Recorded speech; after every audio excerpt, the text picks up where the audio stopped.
নমস্কার বন্ধুরা, welcome back to my channel আইলিস ব্লগে সকলকে স্বাগত জানাই। আশা করি সবাই ভালো আছো, সুস্থ আছো।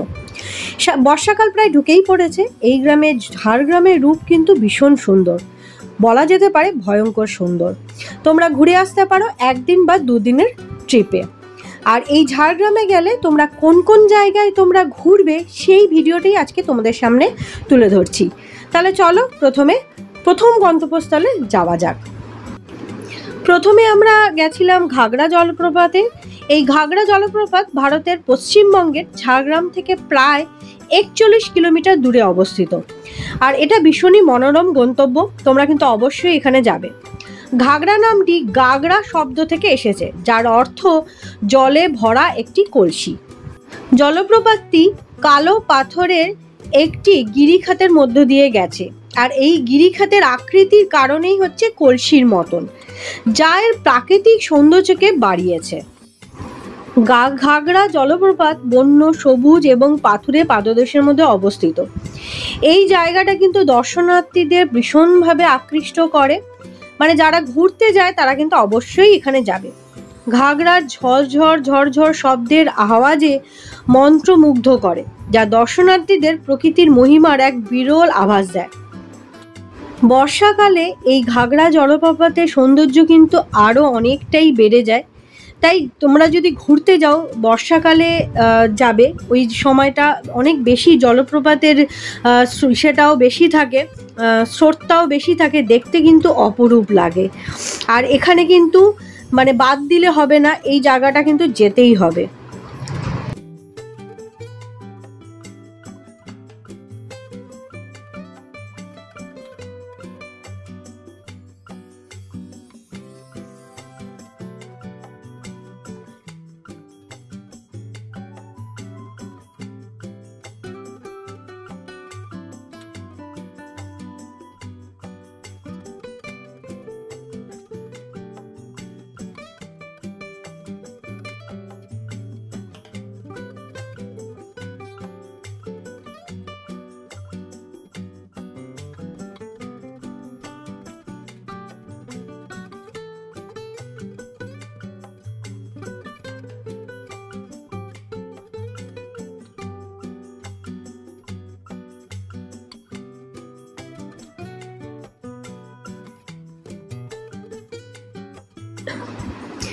এরপরের আমাদের গন্তব্য হচ্ছে তারাফেনী ড্যাম।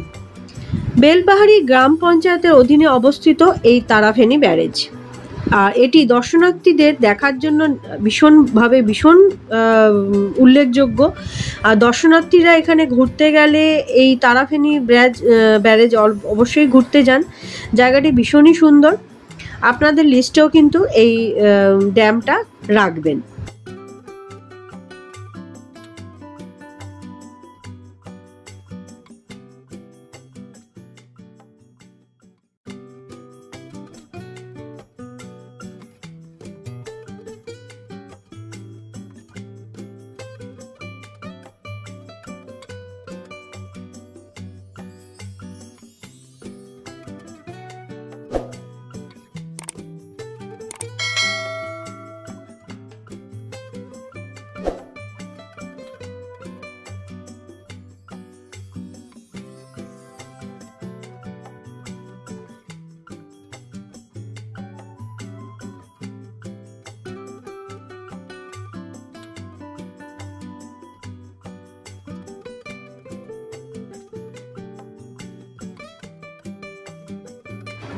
আমাদের নেক্সট ডেস্টিনেশন হচ্ছে খেদারানি লেক। এই লেকটি তিন দিকে পাহাড় দ্বারা ঘেরা। এই লেকটি ভীষণই মনোমুগ্ধকর একটা লেক, এই খেদারানি লেক। এই হ্রদে পরিযায়ী পাখিদের মেলার দেখা যায়। দক্ষিণে সুউচ্চ গাররাশিনী, দক্ষিণে পশ্চিমে সিংহল পাহাড়, আর মাঝে দিগন্ত বিস্তৃত জলাশয়ে পাখির ঝাঁক। বুনো শুয়োরের পাল এবং অরণ্যের নির্জনতা ভ্রমণ পিপাসুদের চোখ জড়িয়ে আনে এবং প্রাকৃতিক সৌন্দর্য দিয়ে চলেছে এই খেদারানি লেক। এই লেকে ভীষণ সুন্দর পরিবেশে তোমরা এই জায়গাটা ভালো করে ঘুরে নিতে পারো। আর ঝাড়গ্রাম কিন্তু দুদিনের হয় ট্রিপ, আবার একদিনেরও কিন্তু ট্রিপ হয়। একদিনে হলে হয়তো একটু চাপ হয়ে যাবে, আর দুদিনে হলে তোমরা এই পুরো সব ট্রিপের সমস্ত জায়গাগুলো দুভাগে তোমরা করে নিতে পারো। ভীষণই সুন্দর জায়গাটা।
এর পরের গন্তব্য হলো গদ্রাসিনী পাহাড়।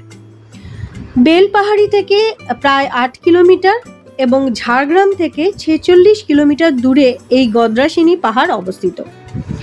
এই স্থানের নির্মলতা আপনাকে ভীষণভাবে শান্ত এবং প্রশান্ত বোধ করাবে।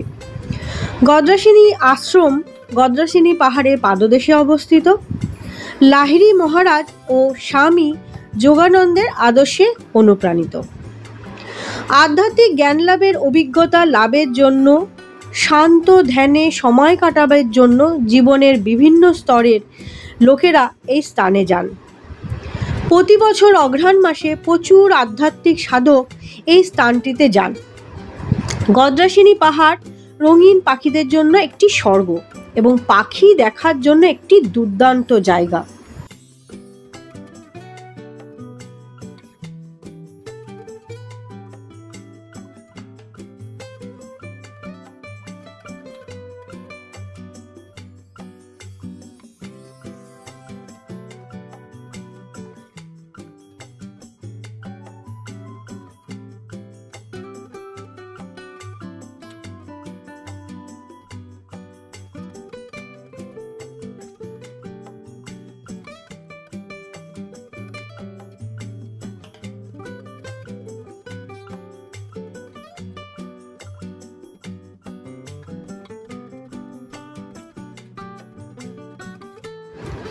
আমাদের গদ্রাসিনী পাহাড় দেখা হয়ে গেছে, এবার আমরা বেরিয়ে পড়লাম নেক্সট ডেস্টিনেশনের দিকে।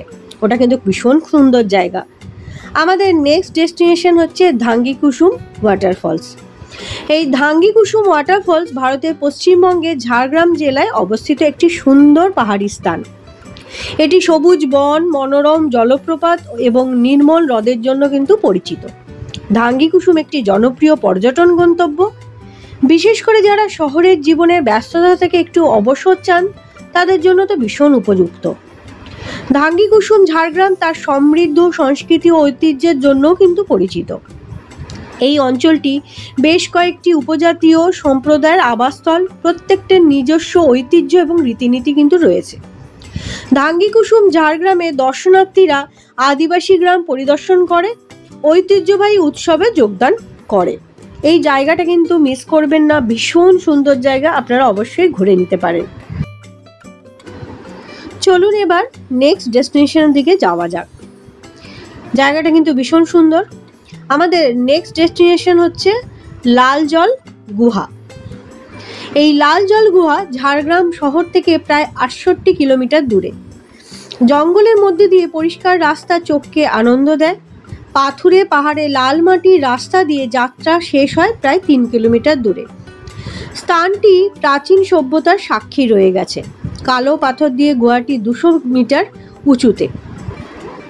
এটা বিশ্বাস করা হয় যে এটি প্রায় 5000 বছর আগে আদিম গুহা মানুষের বাসস্থানের স্থান ছিল। প্রত্নতাত্ত্বিক খননের মাধ্যমে এখানে পাওয়া কিছু জীবাশ্ম যা জাদুঘরে সংরক্ষিত আছে। তামা ও লোহার সঙ্গে পানি মেশানো হয়। স্থানীয় লোকজন বলেছেন পানির রং লাল হয়, এখানকার নাম লাল জল।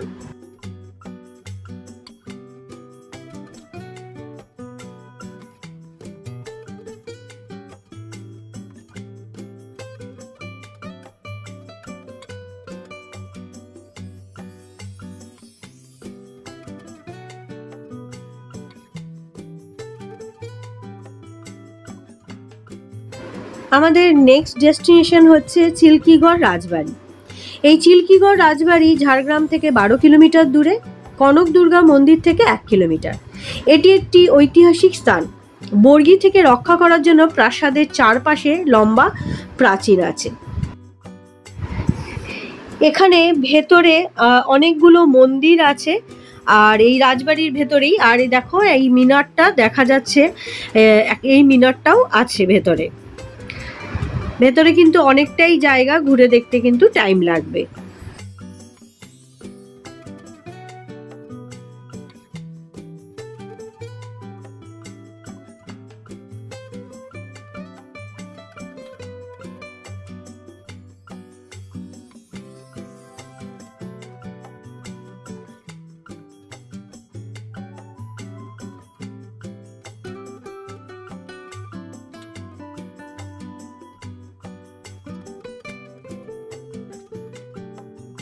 এর পরের ডেস্টিনেশন হলো কনক দুর্গা মন্দির।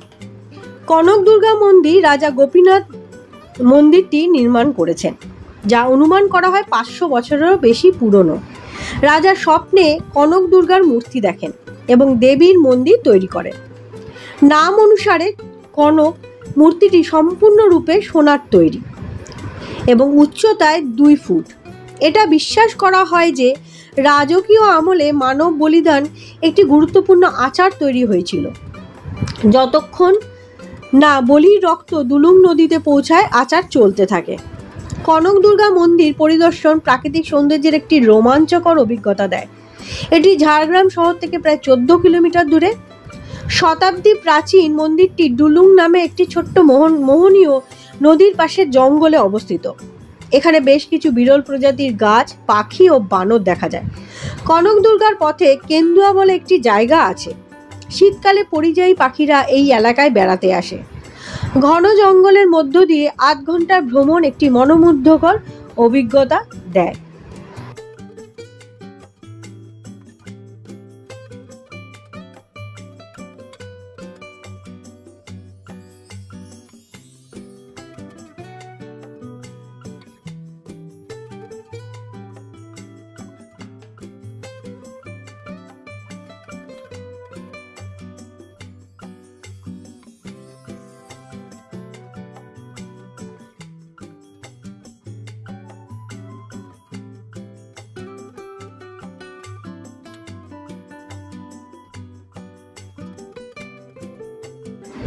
এরপরে আপনারা চলে যেতে পারেন ঝাড়গ্রাম রাজবাড়ি। এই রাজবাড়িও কিন্তু ভীষণ সুন্দর, এটা আপনারা ঘুরে দেখতে পারেন। আজকের ভিডিওটা কেমন লাগলো কমেন্ট করে জানিও। ভালো লাগলে একটা অবশ্যই লাইক করে দিও এবং বেশি বেশি করে শেয়ার করে দিও। নতুন বন্ধু হয়ে থাকলে আমাকে সাবস্ক্রাইব করে পাশে থেকো। সাবস্ক্রাইব করার পর পাশে যে বেল আইকনটা আছে সেটা কিন্তু ক্লিক করতে ভুলো না, তাহলে যখন যা ভিডিও দেবো সেই মুহূর্তে পৌঁছে যাবে। তাহলে আজকের মতো টাটা।